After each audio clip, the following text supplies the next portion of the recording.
50s or 60s, his show was a staple, usually watched by mom or dad, or requested maybe by grandma when she came to visit. The Lawrence Welk Show and the music played by the band were classic American songs. Most people remember Lawrence Welk as the cheerful bandleader surrounded by bubbles, famous for his distinct accent and old-fashioned style. But behind that familiar image was a disciplined businessman whose determination helped him survive decades in a changing entertainment industry. Critics often dismissed Welk as dated and unsophisticated, yet he built one of television's longest-running variety shows. His early struggles, sharp business instincts, and deep loyalty to his performers reveal a very different man, one whose success was anything but accidental. The misunderstood beginnings. Lawrence Welk's story began far from the bright lights and bubble machines of television. Born in 1903 on a sod farmhouse near Strasburg, North Dakota, his early life was marked by hardship and simplicity. His family spoke no English, communicating entirely in German within their tight-knit immigrant community. This upbringing created a language barrier that Welk wouldn't fully overcome until he was an adult. His formal education ended after the 4th grade, a reality shaped by both necessity and circumstance. On a farm with 8 children, every hand was needed, and schooling took a back seat to survival. In his early teens, a serious illness nearly cost him his life. The rupture of his appendix forced a long recovery far from home, during which he found solace in music and the accordion. This period shaped both his passion and resilience. The young Welk didn't just have a toy or hobby, he found a purpose that would power his life ahead. Yet, the world knew him decades later as an affable, simple man with a noticeable accent many mistook for a charming affectation. Few understood the struggle he had faced learning English in adulthood while mastering a complex art form. Welk's accented English was never an act. It was the reality of a man speaking a second language on live national television for more than 3 decades. This fact was hidden behind the jokes and caricatures aimed at him, masking the discipline it took to perform so consistently under immense pressure. The common narrative missed the depth beneath the surface, turning his persona into a stereotype rather than acknowledging his true complexity. The farm boy who spoke German at home carried with him a determination tempered by hard work and sharp instincts. His journey from the sod house was not a straightforward path, but a winding road filled with sacrifice and plans carefully executed. This side of Welk, the language learner, the self-made man, was barely known to the millions who watched. What many failed to grasp was the sheer magnitude of hosting a live show in a language learned late and under constant scrutiny. The pressure to deliver weekly to an audience of millions demanded more than musical talent. It required grit and unshakable focus. This reality laid the groundwork for a career built on more than just cheerful tunes and bubbly gestures. Behind that familiar bubble machine and the smiling face was a man who had spent years quietly overcoming obstacles most entertainers never faced. His story wasn't just one of music, but of resilience in the face of misunderstanding and underestimation. The beginning of Welk's life offers essential clues to unlocking the fuller truth about the man. Yet, even as his story began with these humble origins, there was a pact that symbolized his seriousness and self-discipline, something few ever knew about. It wasn't just talent or luck that brought Welk forward. It was a deal made with family and a steadfast commitment to it. That pact would play a critical role in shaping the man behind the camera and stage, setting the tone for the kind of career only he could build. Every journey needs a turning point, and for Lawrence Welk, that turning point came with a contract made at 17. The 4-year contract. At 17, Lawrence Welk made an offer that was as pragmatic as it was ambitious. He wanted a professional accordion, an investment valued at $400, a considerable sum in 1920 on a North Dakota homestead. His parents, skeptical of music as a legitimate career, agreed to fund the instrument, but with a catch. Lawrence would work on the family farm until his 21st birthday. He also negotiated his own terms. Money earned from gigs would support the family farm. The barter showed remarkable responsibility and foresight for a teenager with little formal education, highlighting Welk's ability to plan carefully and negotiate effectively. For 4 years, Welk fulfilled every part of the agreement. He labored under the harsh conditions of farm life, played local dances, saved every penny earned, and handed it all back to his family. Not once did he ask for leniency or seek to change the terms. This unwavering commitment showed the discipline and grit that defined his later success. This period was critical for Welk beyond just earning an instrument. It forged a work ethic that carried him through decades in entertainment. The contract symbolized a promise, not just to his parents, but to himself, that he would achieve his dreams on his own terms, no matter the hardship. This sense of personal accountability shaped his rise in an industry often marked by shortcuts and fleeting fame. The financial arrangement also reflected the practical mindset of immigrant families at the time. Ludwig and Christina Welk risked what little they had on a dream they didn't fully understand, balancing hope with survival. Lawrence's readiness to deliver on his side of the bargain speaks to a maturity many adults would envy. This formative experience contrasts sharply with the public's later perception of Welk as a simple, folksy band leader. It shows a man capable of careful self-discipline, negotiation, and sacrifice, qualities necessary for building a lasting entertainment empire. The contract encapsulates the beginning of a lifelong dedication to his craft and livelihood. By the time he walked away from the family farm on his 21st birthday, he carried more than just an accordion. He carried the weight of 4 years earned through steadfast labor and responsibility. The $3 in his jacket pocket symbolized both modest beginnings and the promise of an uncertain future he was determined to face.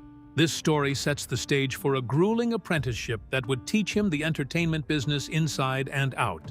Lessons learned long before national television knew his name. The years that followed tested every ounce of that early resolve, as Welk traveled from small towns to radio stations, building the foundation of a career few imagined possible. The long road to fame. After leaving the farm, Lawrence Welk embarked on a relentless journey through the often unforgiving world of live performance and music business. His start came in small venues, barn dances, weddings, and local halls, places where the pay was modest and the work was grueling. For over a decade, he not only played music, but ran his own small traveling operation, booking gigs, managing payroll, and navigating all the challenges that entailed. In 1926, Welk joined the Peerless Entertainers, a traveling group led by George T. Kelly, who became a crucial mentor. Kelly taught him more than music. He learned about showmanship, business acumen, and the art of managing people from diverse backgrounds. This apprenticeship was invaluable, and Welk credited it for his deep understanding of the music industry for the rest of his life. Operating in the Midwest during the Great Depression was no easy task.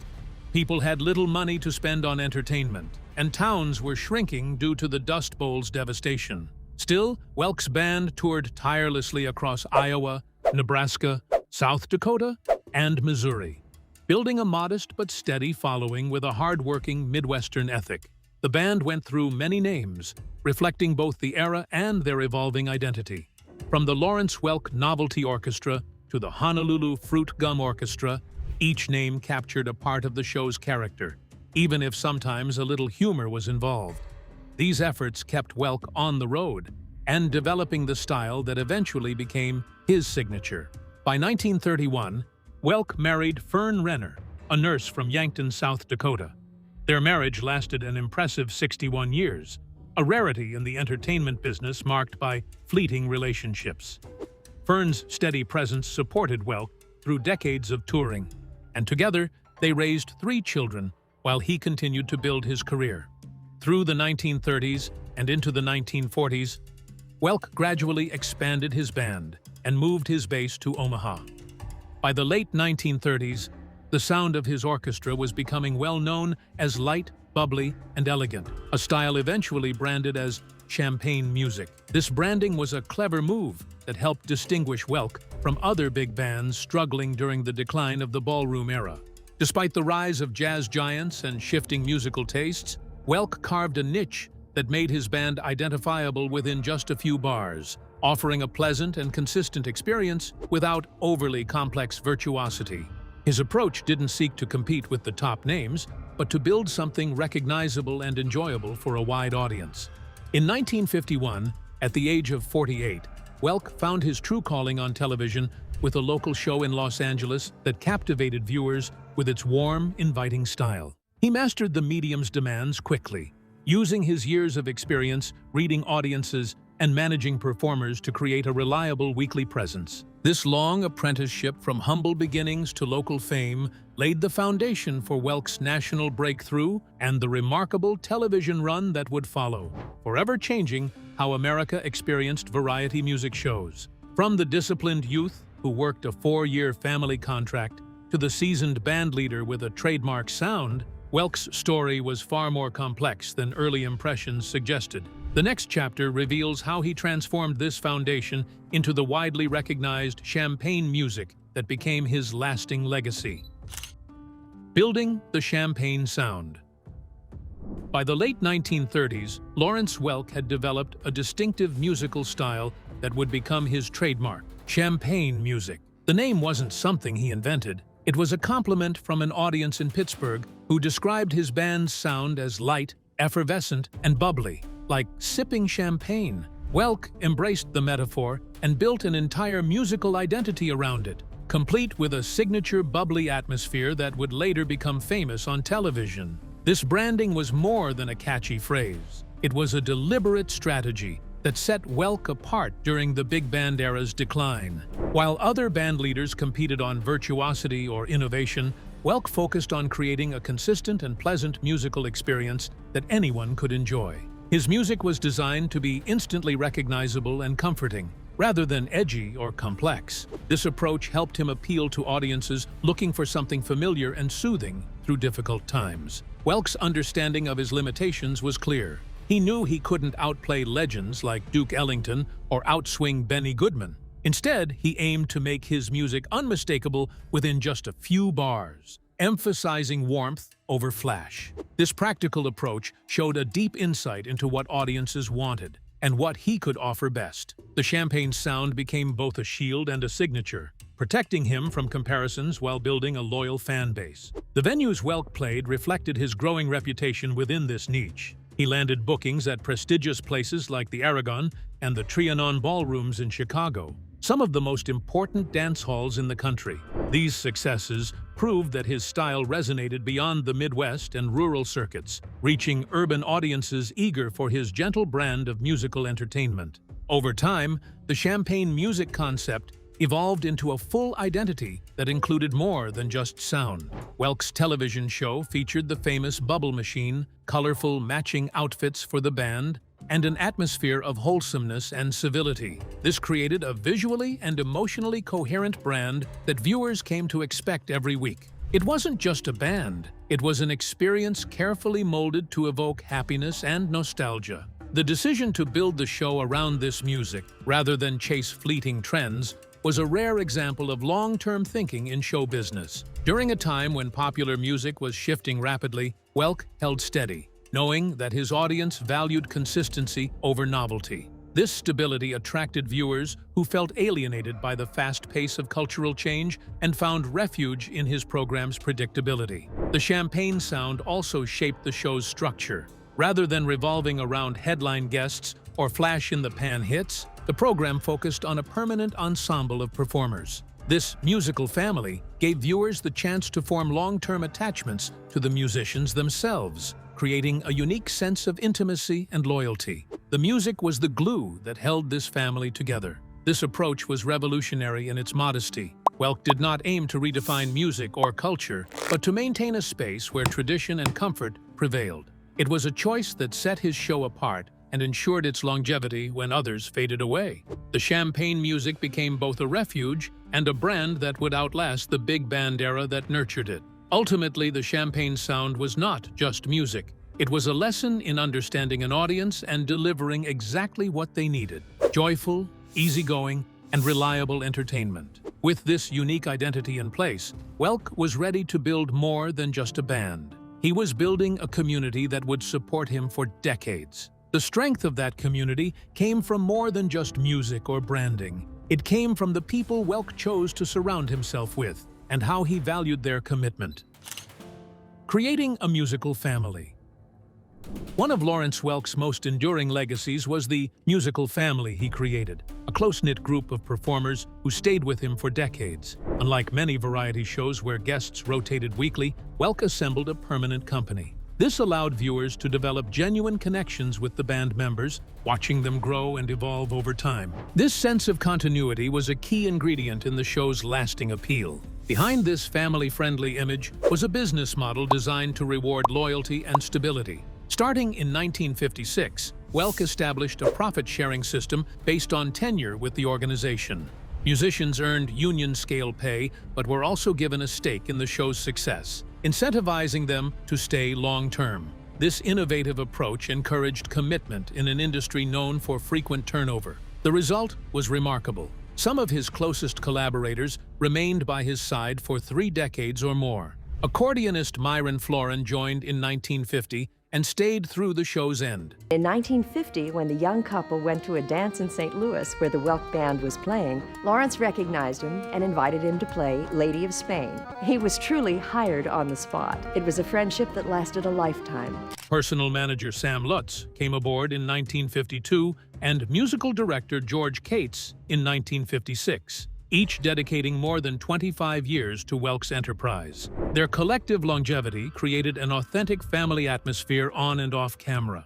This model contrasted sharply with the typical music business environment of the time, where artists often jumped between acts or endured unstable contracts. Welk's profit-sharing treated his performers as partners rather than disposable employees, fostering both financial and emotional investment. It was a rare example of leadership creating a durable, loyal team. The family extended beyond the band itself to include producers, managers, and even the vocal groups, like the Lennon sisters, who joined in 1956 and became fan favorites. Each member was part of a larger vision, contributing to a cohesive, wholesome product designed to comfort and entertain millions week after week. Welk's billing of the performers as his musical family was genuine.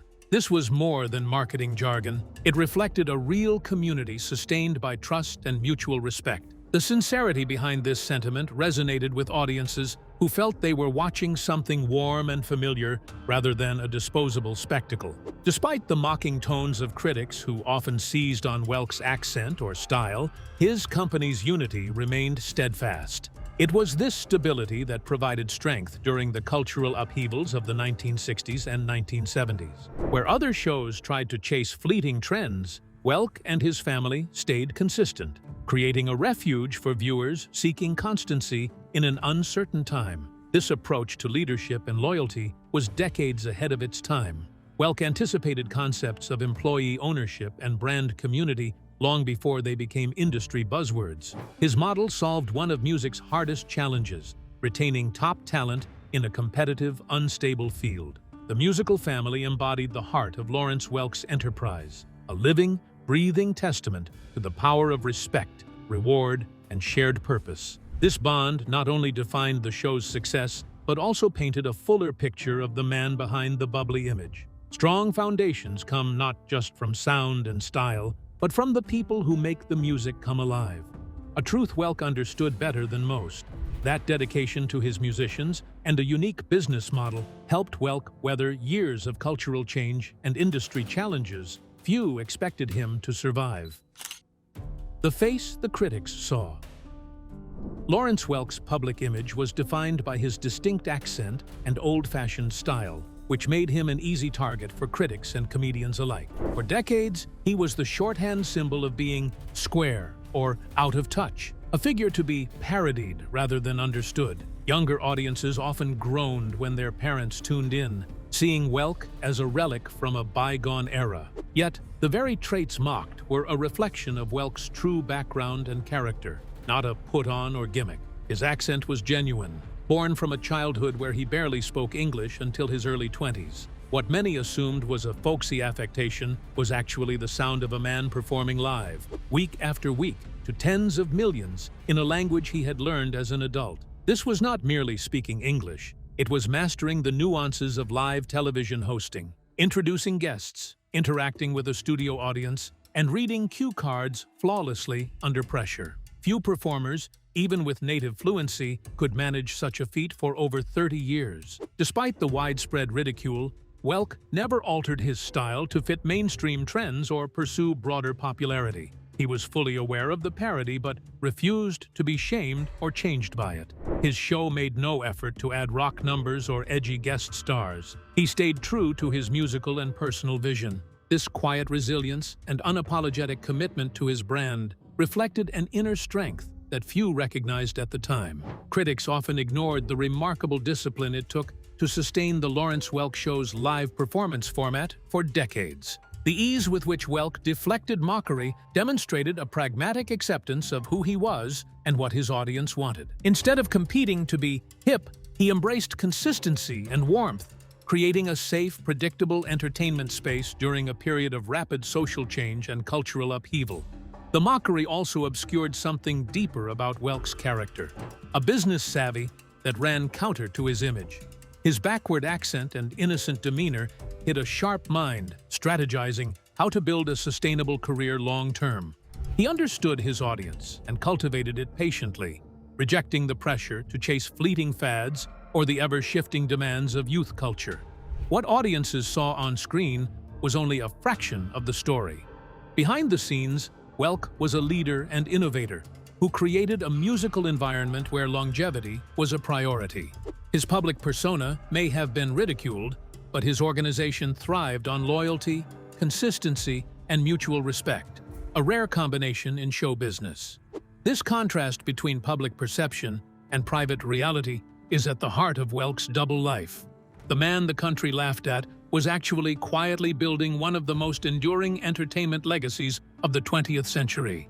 His apparent simplicity masked complex skills honed over a lifetime of work and negotiation. The sustained nature of the criticism also speaks to America's cultural shifts in the 1960s and 1970s, when the social landscape changed dramatically.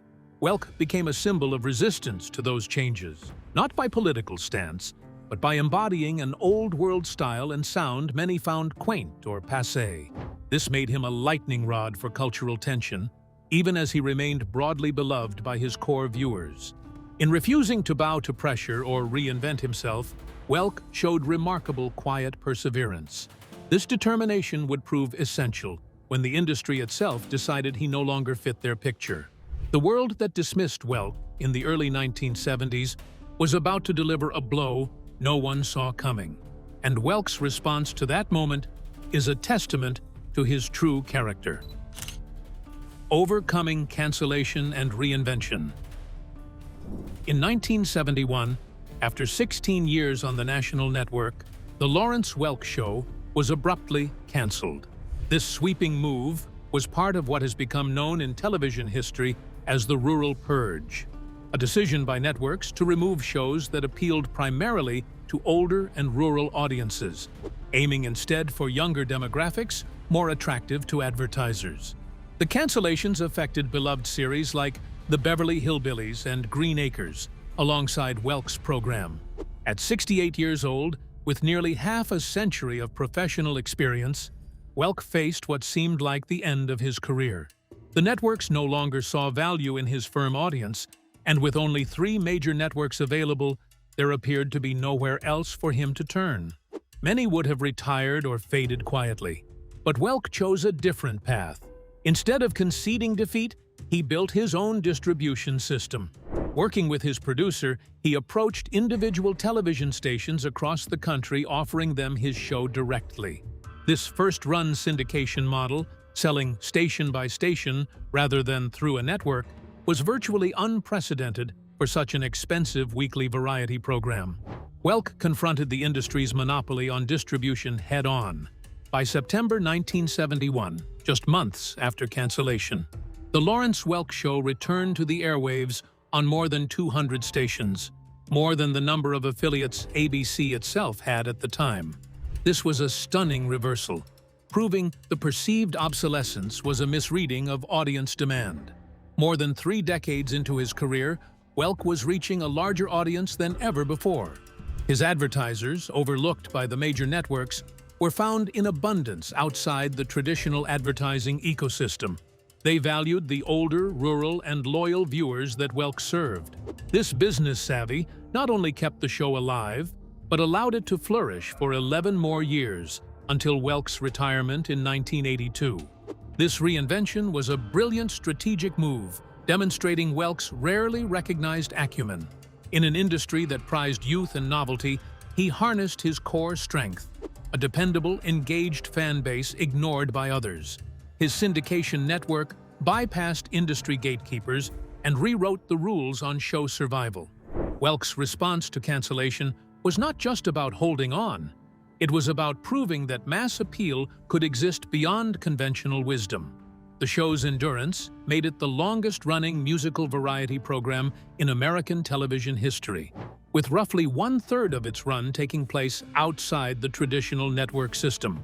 Few entertainers have faced such a challenge so late in their careers and emerged stronger.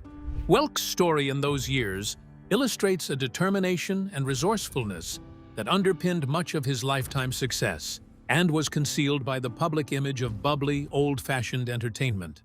As reruns carried his work into new decades and newly emerging audiences discovered the show, the legend of Lawrence Welk grew beyond the confines of a simple Saturday night variety. This chapter of resilience stands as a defining testament to who he really was behind the scenes. Welk's ability to overcome industry rejection through innovation are key to understanding the man the public thought they knew. The final chapters of his life reveal how his quiet tenacity left a legacy far richer than bubbles and smiles. Legacy beyond the bubble machine. Lawrence Welk's lasting legacy reaches far beyond the images of bubbles and matching tuxedos that defined his television persona. Behind the cheerful facade was a man who built a career spanning nearly 7 decades, starting from a sod house in North Dakota with a 4th-grade education and limited English, to becoming one of America's most enduring entertainers. He had only $3 in his pocket, a 4th-grade education, and no formal musical training. Worst of all, he spoke no English. His story defies the easy caricatures, revealing a life devoted to discipline, loyalty, and innovation. Despite relentless mocking during his lifetime, Welk maintained a private world defined by stability and deep connections. He married Fern in 1931, a partnership that endured more than 60 years until his death. Their marriage remained remarkably free from scandal or public turmoil, an uncommon achievement in an industry often marked by turmoil. This personal steadfastness mirrored the reliability viewers found in his show. Welk's business model, especially his unique profit-sharing plan, ensured rare longevity among his musicians and staff, many of whom stayed with him for decades.